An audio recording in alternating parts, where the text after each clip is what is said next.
Hello नमस्कार दोस्तों, मैं आनंद वर्मा आप सभी का स्वागत करता हूं आपके अपने यूट्यूब चैनल ज्ञान बाजार में। दोस्तों आज हम बात करने वाले हैं भारत के प्रमुख नदियों के बारे में, जिसमें हम बात करेंगे कि भारत के कौन कौन सी नदियां कहां से निकलती है और उसका मुहाना कहां है और उनके किनारे बसे हुए प्रमुख शहरों के बारे में डिटेल बात करने वाले हैं। तो आप बने रहिए हमारे साथ। दोस्तों इस वीडियो के माध्यम से हम जानेंगे प्रमुख 11 नदियों के बारे में, जिसमें शामिल है हमारा गंगा, यमुना, सिंधु, सरस्वती, गंडक, ब्रह्मपुत्र, ये नर्मदा, गोदावरी, कृष्णा, कावेरी और महानदी।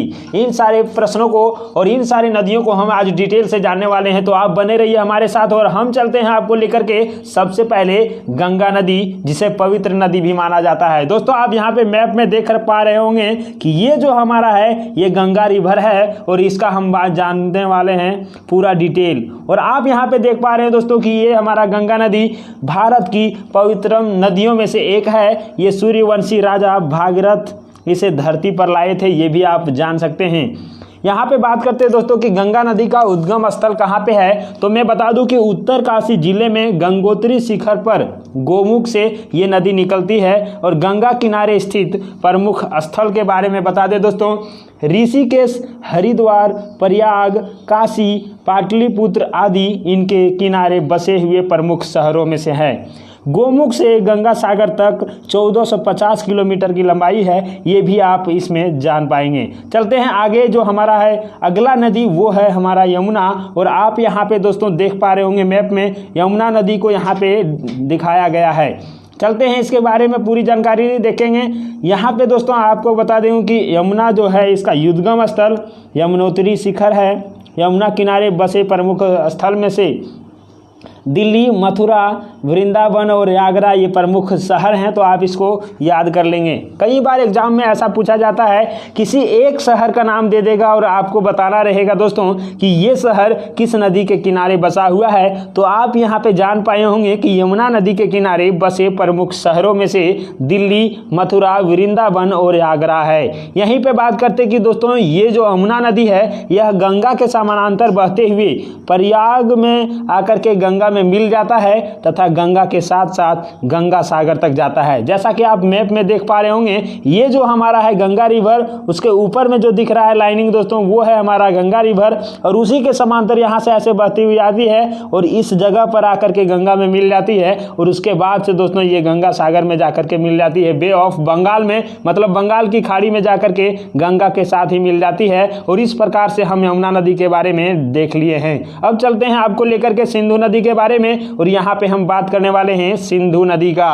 तो आप दोस्तों जानते हैं कि सिंधु नदी भारतवर्ष की ही नहीं बल्कि विश्व की विशाल नदी है और ये विशालता के कारण जाने जाते हैं।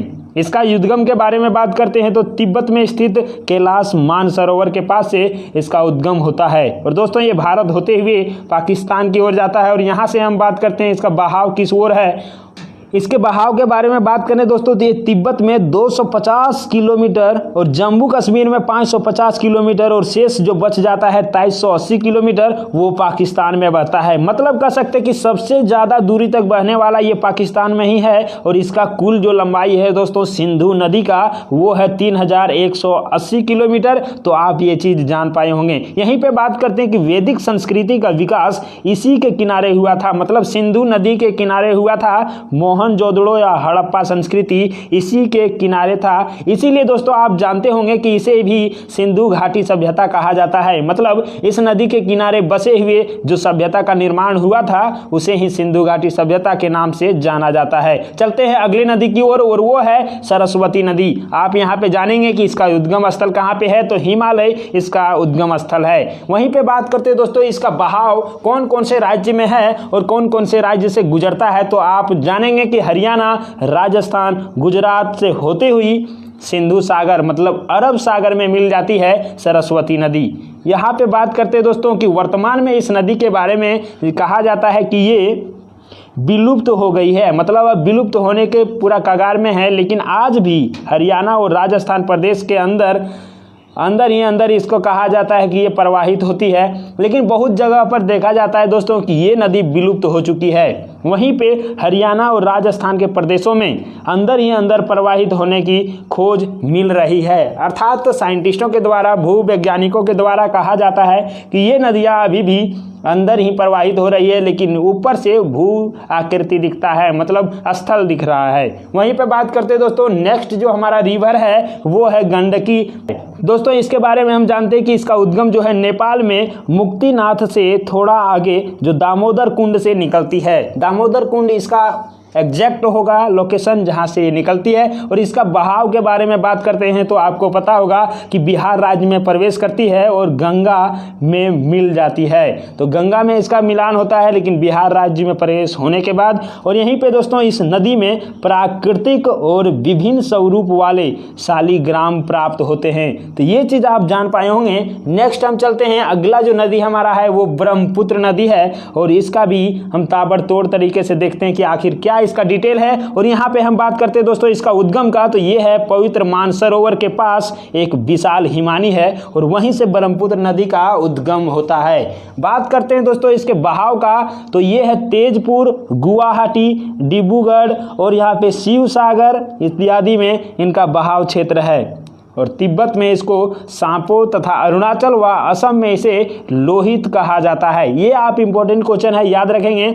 तिब्बत में इसको सांपो नदी कहा जाता है, वहीं पे अरुणाचल प्रदेश या फिर असम में इसे दोस्तों लोहित नदी के नाम से भी जाना जाता है। इसकी कुल लंबाई की बात करें तो इसकी कुल लंबाई दोस्तों 2900 किलोमीटर है, तो आप इसको भी नोट कर सकते हैं। चलते हैं अगले नदी की ओर, वो है हमारा नर्मदा नदी। और नर्मदा नदी का दोस्तों उद्गम स्थल आप जानते होंगे, अमरकंटक से निकल करके अरब सागर तक जाकर के मिल जाता है। मतलब उद्गम इसका कह सकते हैं अमरकंटक, और इसका मुहाना कहेंगे अरब सागर। तो यहीं पे हम बात करते हैं इसका बहाव के बारे में, और इनका बहाव जो है इस नदी का वो है ओकारेश्वर, मांधाता और शुक्ल तीर्थ और भेड़ घाट होते हुए जब्बलपुर, कपिल धारा आदि से गुजरता है। यहीं पे बात करते हैं दोस्तों कि सती अनुसुईया का जो मंदिर भी इसी के पास बना हुआ है। आपको पता होगा सती अनुसुईया का मंदिर वो हमारा इसी नदी के किनारे बना हुआ है, नर्मदा नदी के किनारे।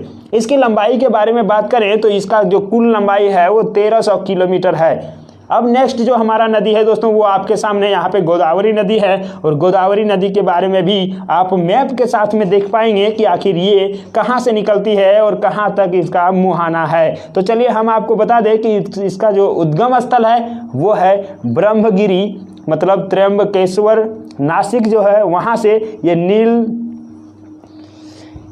नासिक से निकल करके गंगा सागर में मिल जाती है। और इसका बहाव के बारे में बात करते हैं दोस्तों, ये पंचवटी, पैठन, राजमहेंद्री और भद्रांचल होते हुए नांदेड़, कोटा और पल्ली आदि से गुजरता है। यह दक्षिण भारत की गंगा भी कहा जाता है। जैसा आप जानते हैं गोदावरी को ही दक्षिण भारत की गंगा कहा जाता है। इसके कुल लंबाई के बारे में बात करें दोस्तों तो इसका लंबाई 1450 किलोमीटर है, और ये 1450 किलोमीटर की दूरी तय करती है। नेक्स्ट नदी के बारे में बात करते हैं, और वो है हमारा कृष्णा नदी। कृष्णा नदी के बारे में बात करते हैं दोस्तों, इसका उद्गम स्थल जो है वो सह्याद्री पर्वतमाला से महाबलेश्वर के उत्तर में स्थित कराड़ नामक स्थान से निकल करके गंगा सागर में मिलती है। तो आप इसके बारे में जान पाए होंगे कहाँ से निकलती है, तो सह्याद्री पर्वत से, और कहाँ पे जाकर के मिल जाती है दोस्तों, गंगा सागर में मिल जाता है। और यहाँ पे इसका बहाव के बारे में बात करते हैं तो ये सतारा, संगोली, रायचूर, विजयवाड़ा, नागार्जुन सागर इसका बहाव क्षेत्र है। वहीं पे इसके कुल लंबाई के बारे में बात करते हैं तो 1280 किलोमीटर की दूरी तय करता है ये हमारा कृष्णा नदी। वहीं पे दोस्तों अब बात करते हैं कावेरी नदी, और इसका उद्गम स्थल कुर्ग जिले जो सह्याद्री पर्वत है वहीं से निकल करके सागर में जा करके मिल जाता है। जैसा कि आप मैप में भी देख पा रहे होंगे, ये हमारा कुर्ग जिला से निकलता है जहाँ पे सह्याद्री पर्वत है, और वहीं से निकल करके सागर में मिलता है। नेक्स्ट बात करते हैं बहाव का, और ये हमारा दोस्तों श्रीरंगपत्तनम और शिव समुद्रम, श्रीरंगम, तंजावुर और कुंभकोणम, तिरुचिरापल्ली से होकर के गुजरती है और ये महासागर में जाकर के मिल जाती है। इसकी कुल लंबाई के बारे में बात करें तो 800 किलोमीटर की लंबाई इस नदी की है। वहीं पे दोस्तों अब जो हम बात करने वाले हैं वो अंतिम हमारा नदी है और वो है महानदी। महानदी का उद्गम स्थल रायपुर जिले जो मध्य प्रदेश में पड़ता है उसी के दक्षिण पूर्व से सिंघावा पर्वत से निकल करके उड़ीसा के कटक के पास सागर में मिलती है। जैसा कि आप देख पा रहे हैं दोस्तों मैप में कि ये हमारा उड़ीसा का कटक है और यहीं पर जाकर के ये बे ऑफ बंगाल माने बंगाल की खाड़ी में जाकर के मिल जाती है। और इसका उद्गम स्थल जैसा कि आप जान पाए कि रायपुर जिले में जो मध्य प्रदेश में है उसी के दक्षिण पूर्व से सिंघावा पर्वत से निकलता है और उड़ीसा के कटक में जा करके मिल जाता है। दोस्तों बहाव के बारे में बात करें तो ये रायपुर, बस्तर, बिलासपुर होते हुए बहती है और कटक के पास जाकर के मिल जाती है। और लंबाई इसका यदि बात करें तो वो 860 किलोमीटर की लंबाई महानदी का है। तो इस प्रकार से आप इसको जान पाए होंगे। और दोस्तों कहा जाता है कि विश्व का सबसे लंबा बांध जो हीराकुंड बांध है वो महानदी पर ही स्थित है, महानदी पर ही बना हुआ है।